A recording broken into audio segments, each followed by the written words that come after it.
महाराज कामतेश्वर वहां के राजा थे और इस एरिया का नाम कामका, क्या नाम था? कामका। और कामतापुर जो है, कामरूप नाम सुना होगा ना आपने, कामरूप तो महाभारत काल में भी आता है।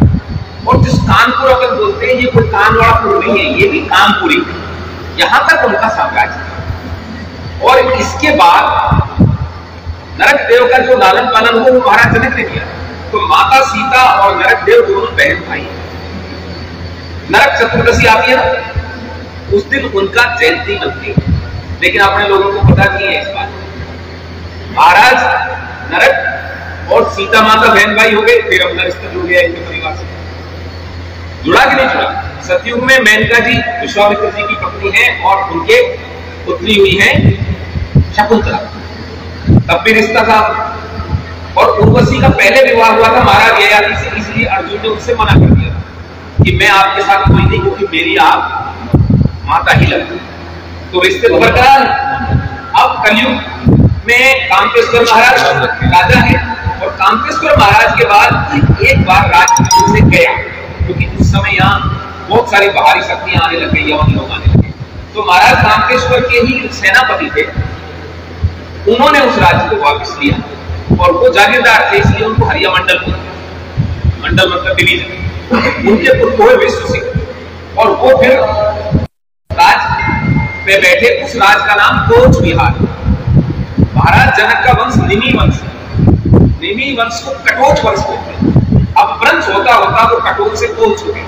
लोगों को लगता है ये क्या, कटोच का वंश होकर कोच, कोच विहार मतलब कोच लोग रहते हैं। कूच बिहार राज्य पर फिर महाराज विश्व सिंह बैठे। उनके पुत्र थे नरनारायण, और दूसरा पुत्र थे उनके राजकुमार शुक्ल, जिनको चिल्लाराय नाम से जानते हैं। जैसे अपने महाराणा प्रताप, शिवाजी महाराज, दीनकुंडी का नाम है ना, बहुत जबरदस्त, चाहे भले दीनकुंडी सम्राट नहीं थे लेकिन युद्ध में गए हैं, ऐसे ही वो राजा के छोटे भाई थे शुक्लध्वज, लेकिन उन्होंने वहां से लेकर कलधार तक, और पहली आर्मी ये जो नेवी है वो महाराज नरनारायण के छोटे भाई चिल्लाराय, उन्होंने पूरे देश की रक्षा करने में योगदान दिया।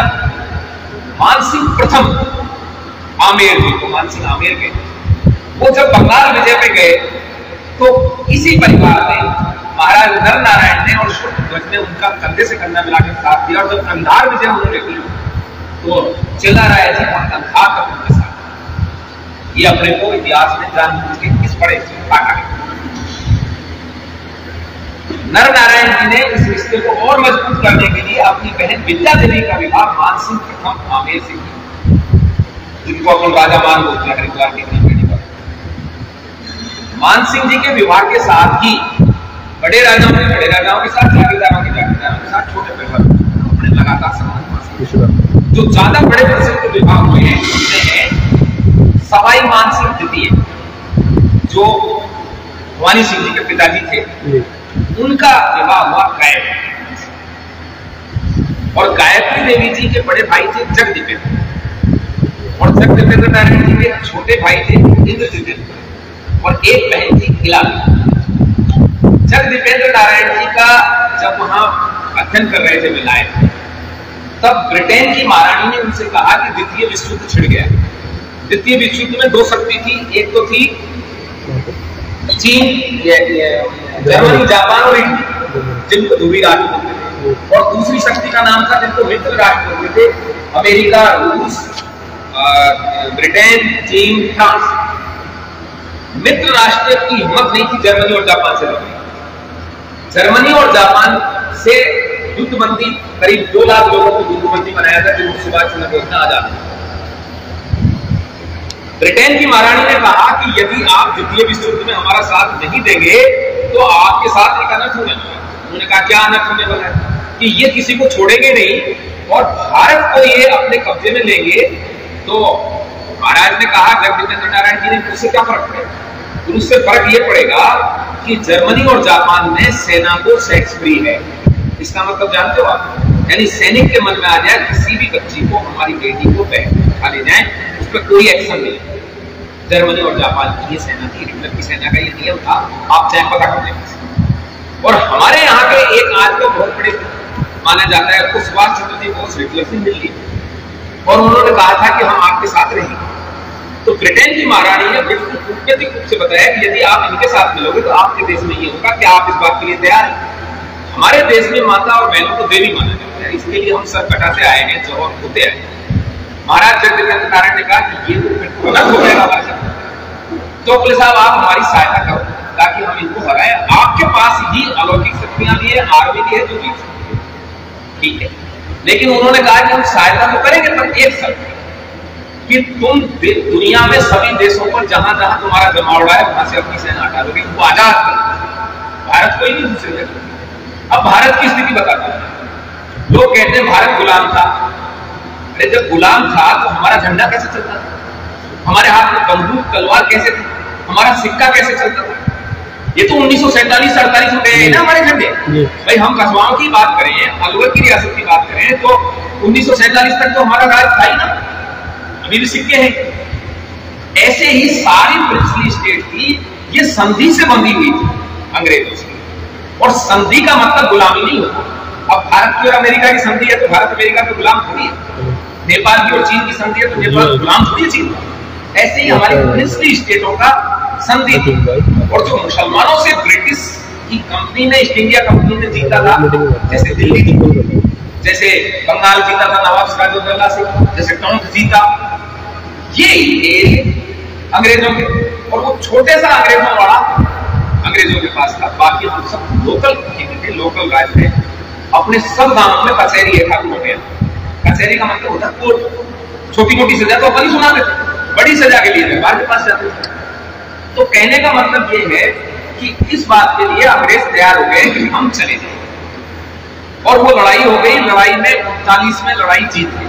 अब 39 में देश आजाद हो, लेकिन यहाँ के जो नेता लोग हैं इन्होंने कहा कि नहीं हमको दे दो राज। उन्होंने राज दिया नहीं। 42, 43, 45 तक ये कहानी चली। वो सेना कोहिमा में आके हारी जापान की, और उस सेना को हारने के बाद महाराज जगदेवेंद्र नारायण, इंद्र जितेंद्र नारायण, ये दोनों भाई थे महारानी गायत्री देवी, और उनकी एक बहन थी इला देवी जो त्रिपुरा की रानी बनी, जिनकी पोती अभी अभी लोकसभा में जीती है, वो त्रिपुरा की थी। वो राजमाता गायत्री देवी की सगी बहन, जगदीपेंद्र नारायण जी की बहन थी। वो खुद फाइटर फ्लाइट चलाती थी, हवाई जहाज चलाती थी। और कूच बिहार में एक एयरपोर्ट है, उस एयरपोर्ट से केवल टेक ऑफ हो सकता था, जितने भी लैंड हुए हैं वो क्रैश लैंडिंग है, मतलब खत्म। अब ये अलौकिक शक्तियां ही ये काम कर सकती थी, लेकिन हमारे को ये बातें नहीं तो बताई गई, नहीं हमें पता।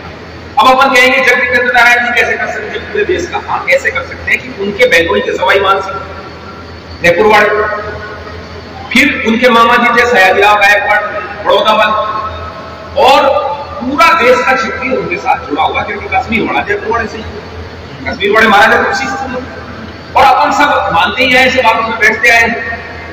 तो पूरे देश के से गांव से छुट्टियों की भर्ती हुई द्वितीय विश्व युद्ध में, आपको याद हो, और हमने वो युद्ध जीता, उसकी बदौलत देश आजाद हुआ है। किसी कांग्रेसी के झंडे को और विदेशी कपड़ों के जलाने से ये देश आजाद नहीं हुआ। मान लीजिए गांधी के जलाने से देश आजाद हो गया, गांधी के आंदोलन से, तो फिर बर्मा क्यों आजाद, फिर इंडोनेशिया क्यों आजाद, फिर श्रीलंका क्यों आजाद, वहां से गांधी था क्या? इसका मतलब यह है कि अंग्रेजों को इस कारण से ये सब छोड़ के जाना पड़ा। और जब ये देश बट गया, इन्होंने प्रस्ताव रख दिया हिंदुस्तान और पाकिस्तान कि थोड़ा सा हम खा लेंगे, थोड़ा सा तुम खा लेना, और प्रिंसली स्टेट स्वतंत्र हो गई। तब एक अच्छे काम के लिए सरदार वल्लभ भाई पटेल को पत्र लिखा महाराजा जगदीपेंद्र नारायण बहादुर कि सारे राजा महाराजाओं से मिलकर रिक्वेस्ट करो कि एक बृहत्तर भारत बन सके। और महारानी ने वायदा किया था कि जगदीपेंद्र नारायण जी को सम्राट बनाया जाएगा, भारत सम्राट, उसमें लिखित में भी दिया था। ये सब एक हो गए। राज्यसभा जो है ये लॉर्ड सभा का रूप है, यानी इसमें क्षत्रिय ही जाएंगे, क्षत्रिय का प्रतिनिधित्व रहेगा, राजा जाएंगे, प्रिवी पर्स रहेंगे, हमारी जमीन रहेंगे, हमारे कोर्ट रहेंगे, और ये जो जिला प्रमुख ये जो बनते हैं ये सब अपने ही पास था। लेकिन 3 साल में 47 से लेकर 50 तक इन्होंने दो ओवर के कूच बिहार मिला है 28 अक्टूबर 1949। उससे पहले कूच बिहार 28 अगस्त 1949 में, उससे पहले कुछ बिहार इंडिपेंडेंट राष्ट्र मिलाया इसलिए था कि आपको भारत सम्राट बनाएंगे, इसलिए आप। फिर इन्होंने धोखा शुरू किया, क्योंकि आप मानो या मत, आपका सबसे बड़ा शत्रु वही है जो सतयुग में था, द्वापर में था, कलयुग में, त्रेता में था, आज कोई और नहीं। उन्होंने महाराज जगदेवेंद्र नारायण जी के लिए बहुत बुरी बुरी बातें कही, उनके विरुद्ध भड़काया, और उन्होंने फिर को बिल्कुल नर डिवाइड डाउन। तो इन्होंने षड्यंत्र करके कूच बिहार को 3 हिस्सों का 9 डिस्ट्रिक्ट तो मिला दिया बंगाल में, 4 डिस्ट्रिक्ट मिला दिया आसाम में, 1 डिस्ट्रिक्ट मिला दिया बिहार में। जनता क्षत हो गई। 1992 में महाराज जगदेवेंद्र नारायण के कोई इश्यू नहीं था, उनके छोटे भाई ब्रजेंद्र नारायण के बेटे थे ब्रजेंद्र नारायण, और उनकी बेटी थी उत्तरा देवी। उत्तरा देवी का विवाह हुआ है कोटा के महाराज ब्रजराज सिंह जी से विवाह हुआ था। वर्तमान महाराजा जो है ब्रजराज सिंह जी की मां है। और ब्रजेंद्र नारायण जी को भी उन लोगों ने षड्यंत्र करके मतलब ऐसे कर दिया जैसे काशीराम को आया और मार। 1992 में बिल्कुल उस वंश से कोई नहीं रहा। जनता ने महाराज कामकेश्वर के वंश को ढूंढ के, और फिर महाराज उस समय नागेंद्र राय जी नाम से है, इनको लाके उनका 94 में कामकेश्वर महाराज के छत विक्षत महल में इनका कोरोनेशन हुआ मजिस्ट्रेट की उपस्थिति में। 94 में इनको कोई 1 पैसा भी रॉयल फैमिली से नहीं मिला, कोई चीज नहीं थी, खाली कोरोनेशन एक पदवी मिली कि ये अब महाराज। उसके बाद इन्होंने समझा, अपनी जिम्मेदारी समझी, और 98 में भी कहीं मिला तो उसको भी इन्होंने सम्मान देकर अध्यक्ष बनाया, और वो अब तो शायद चले भी गए अनिलेंद्र नारायण, अब वो देवलोकों में हो गया उनका। उसके बाद श्री निर्मल राय जी को अध्यक्ष बनाया गया, ये अध्यक्ष है उसके, और महाराजा साहब उसके संरक्षक हैं। 98 से इन्होंने पावर शुरू किया, अपने लोगों को इकट्ठा किया। इनके लोगों की हालात ये कर दी, पहले बंगालियों ने और फिर बांग्लादेश। बंगाल का दूसरा हिस्सा वहां बैठने लगा, ये तो स्वर्ग था, ये चिकन नेक वाला एरिया है, 4 तरफ से बांग्लादेश से इनको उजाड़ा। इनके लोग वोट नहीं डालते थे। 2014 में राजनाथ सिंह जी प्रेसिडेंट बने, इनसे संपर्क किया कि हम आपको अलग ट्रेड, इनकी मांग यही है कि हमारी पहचान कुछ क्या अलग दिया जाए। अलग देने की बात हुई, फिर राजनाथ सिंह जी गृह मंत्री थे, बाद में कहा हमको पावर दो, इन्होंने पावर दी। पावर मिलने के बाद पिछली बार 74 MLA जीते हैं, जिसमें से 54 तो कूच बिहार टेरिटरी से। पिछली बार 18 MP थे, जिनमें से 7 तो कूच बिहार टेरिटरी से। अब की बार कुछ इतिहास विकृतीकरण का काम था और कुछ इनके साथ गद्दारी की। इन्होंने कहा था कि इलेक्शन से पहले हम आपको यूपी टेरिटरी दें। 24 फरवरी को महावीर चिल्लाराय जी की जयंती में मैं गया था, और मेरे सामने ये जब बात आई तो भाई मेरे को पता नहीं क्या पता चला, बड़ी बात था। मैंने 1 लाख लोगों को हाथ खड़ा करवाया, जल हाथ में लिया, ये कहा कि भाई देखो पूरे देश का क्षत्रिय एक है, हमारा रक्त एक है, कच्छ से लेकर कामाख्या तक, कश्मीर से लेकर कन्याकुमारी तक सब हम एक है। यदि आपको यूनियन टेरिटरी नहीं बनाई, उस दिन मीटिंग हो रही थी दिल्ली, हमने सोचा आज बनाई देंगे। यदि नहीं बनाई तो पूरा देश का क्षत्रिय वर्तमान सरकार के खिलाफ, और इसको वो छोड़ देगा कि नहीं ये दिखाने का रहेगा। अब हमने प्रतिज्ञा कर दी, महाराज साहब का रात को फोन आया, 1 लाख लोगों ने प्रतिज्ञा ले लिया। हालांकि हकम मचा, काफी हल्ला मचा। पहले तो हमारे लिए बोला गया कि तो कांग्रेसी है, फिर बोला इनका कोई जनाधार नहीं है, फिर बोला चलो वो कुछ भी है आप यूनियन टेरिटरी भूल जाओ, फिर बोले महाराज को इनका साथ ही छोड़ो, बोला आपको कोई मतलब नहीं है लोगों से, ये नॉर्थ इंडिया के स्टूडेंट्स। हमसे भी पूछा, बोला आपका क्या लेना देना है? उन्होंने बताया कि लेना देना इतना सही है, बस हमारे रिश्तेदार हैं, भाई हैं हमारे। कुल मिला के अब इन्होंने कहा अब ये प्रतिज्ञा कैसे पूरी होगी, हमको नहीं पता कैसे पूरी होगी। हमने तो भगवान के नाम पे प्रतिज्ञा दी, भगवान जाने रघुकुल प्रीत सदा चलाई प्राण जाए वचन दीजिए। भाई कुछ तो हम यहाँ लड़ी रहे थे, कैसे बड़ा प्रकरण चल रहा था, राजी बड़ा ठंडा ही नहीं हुआ, ग्वालियर बड़ा नजदीक ही था, ठाकुर कुंवर सिंह जी पूरी जीत के साथ जोर लगा ही रहे थे, पर लोगों ने समझ लिया, बोले ना बड़ी अच्छी, आप क्या बात कर, जितने भी पता नहीं ऐसी कृपा हुई गुरु वाला ने बताया वो कैसे। उसके बताते ही फिर सबको पता लगता है वो यार ये तो ऐसे ही है। फिर सुई आई तो योगी को 5 तारीख को वापस का टिकट पैदा दिया। फिर आई तो हमने 400 पार, हमने तो मंदिर बना दिया। हमने ठाकुर साहब से बात की, मैंने कहा यार 400 पार जा रहे क्या होते, बोल भाई ये तो वहीं से अपने आप ही 400 पार जा रहे हैं। फिर कुछ ऐसी आप सब लोगों की कृपा हुई और सशक्त नेतृत्व मिल गया। यहाँ ननौतावाड़ी पंचायत 7 तारीख और ननौतावाड़ी पंचायत होने से पहले हमारी आईटी सेल, अपनी आईटी सेल भी कम नहीं है बीजेपी से, उसने ननौता से रघुकुल चलाया और गुजरात को तो मैंने जाके भेजा, मैंने कहा तुम भी कुछ कर लो। रघुकुल को तो हो गया, तुम चंद्रवंशी क्या कर रहे हो, भगवान कृष्ण के वंश से, तो फिर ले ही जाएगा। कोई क्या करे, मैंने कहा ये 7 दूनी 14, 7 तारीख को संडे था, 14 तारीख का संडे था, मैंने कहा थोड़ा बहुत तो कुछ तुम भी कर लो। तो 14 तारीख को उन्होंने जबरदस्त कार्य कर दिया और परिणाम ये आया कि फिर वहां भी रिपोर्ट।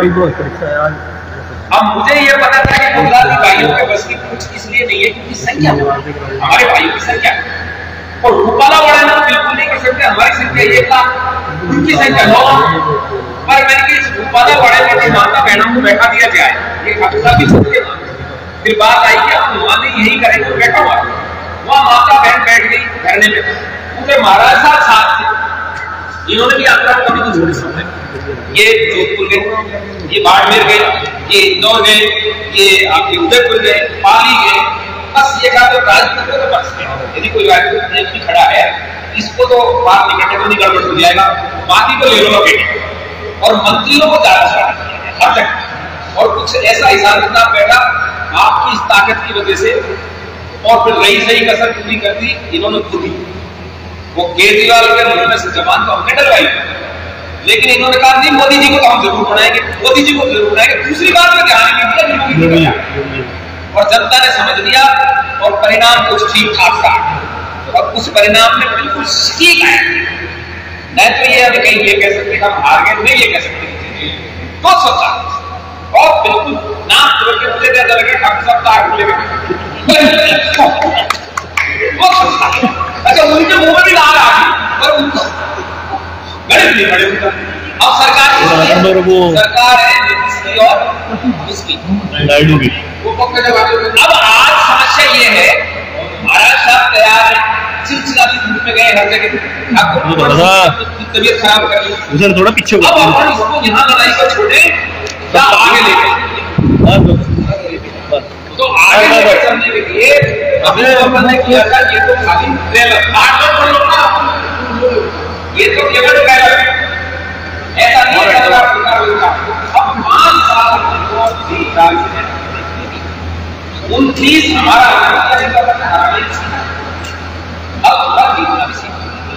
और अब अपने लोग भी समझ गए थोड़ी सी कर सकती है पार्टी कितनी सी कर सकती है, बस थोड़ा सा और जाएगा हो जाता काम पवन से कुछ ज्यादा फर्क नहीं रहा। इसका मतलब ये है कि अगर थोड़ी सी हिम्मत करें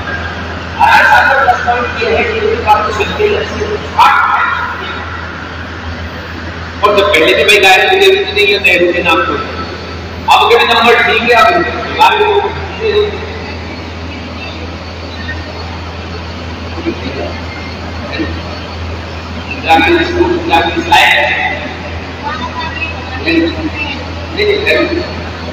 और इसीलिए तो इसका बात करते हैं कुल मिला के बात नहीं प्लस पॉइंट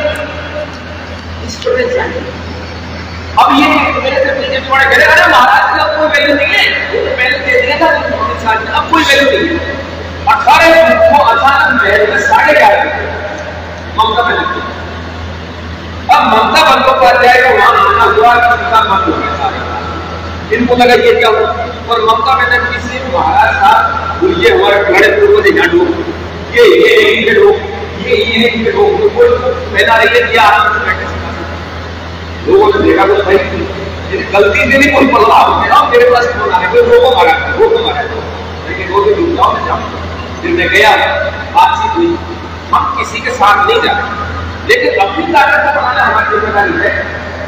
तो हम ऐसा प्लानिंग कर रहे हैं, आप सब लोग यदि आशीर्वाद देंगे तो ठाकुर साहब साथ देंगे, महाराज साहब साथ नहीं जगह जगह अपने भाइयों से वहीं से कक्ष से चालू होंगे तो वहीं राजकोट में खाएंगे उसकी और इसको ले जाते हुए कहाँ तक हमारे साथ संत कौशल किशोर जी महाराज जुड़े हुए हैं, जो जन्मभूमि में पक्ष का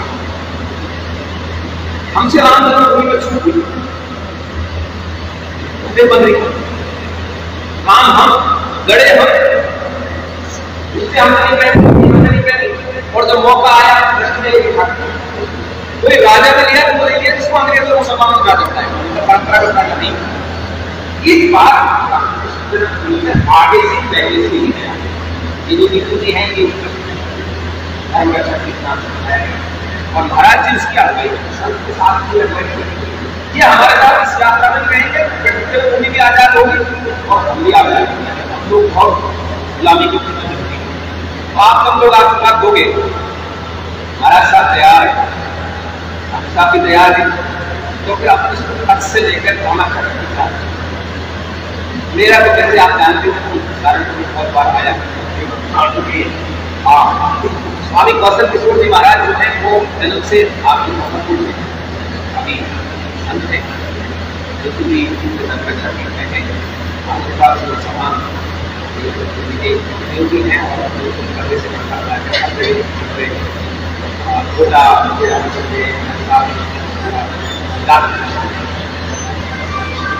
नंदा जी को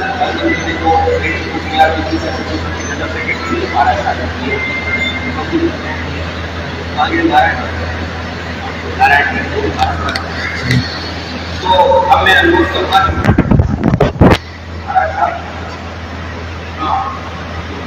स्वामी से आशीर्वाद